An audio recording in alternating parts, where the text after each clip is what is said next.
C'est quoi ton job? Avec Jessica Bamba.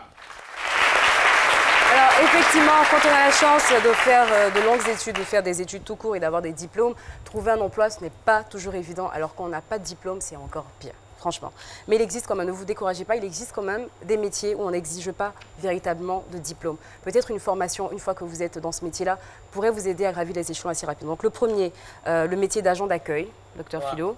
Je pense que ça, c'est très simple. Tout ce que vous devez faire, c'est savoir accueillir les gens, aimer le contact, un sourire et puis avoir une énergie débordante. Voilà. C'est-à-dire que vous pouvez travailler dans un hôtel, dans un restaurant, vous pouvez travailler dans une boutique pour accueillir les gens. Ça, je pense qu'on n'a pas besoin d'avoir un bac+5 pour le faire. Il faut déjà avoir des aptitudes naturelles. Il faut savoir s'exprimer aussi. Aussi, bien sûr. Accueillir les gens avec les vous n'avez qu'à s'asseoir ici là. Ça. Ensuite, chasser les...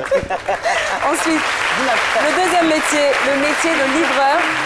Pour être livreur aussi, vous n'avez pas véritablement besoin d'avoir un diplôme. Si vous devez utiliser une moto, une voiture, il faut savoir conduire, respecter le code de la route, être ponctuel et voilà. Ensuite, le troisième, responsable de sécurité. Alors, je ne dirais pas comme docteur Philo parce que vous êtes un high level de sécurité.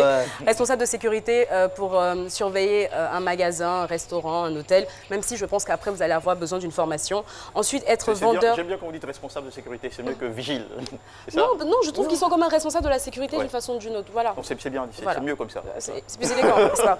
Ensuite, vous avez vendeur spécialisé. Alors, pour faire de la vente, on n'est pas forcément obligé d'avoir une formation, d'être passé par une école de commerce, parce qu'il y a des personnes qui naturellement ont cette aptitude-là, qui arrivent à vendre, qui sont de fins négociateurs. Et dans ce secteur-là non plus, si vous avez une passion, vous pouvez vous orienter. Par exemple, vous aimez les chaussures, vous pouvez vendre des chaussures. Voilà. Ensuite, pour être entrepreneur, bien évidemment, il ne faut pas avoir de diplôme.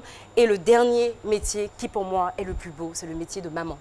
Aucune formation, aucun diplôme. Vous arrivez un matin, vous avez un bébé et vous apprenez sur le tas. Et en règle générale, vous y arrivez haut les mains. Voilà, c'est tout. J'espère que vous allez trouver votre voie. Merci. Dit comme ça donne envie.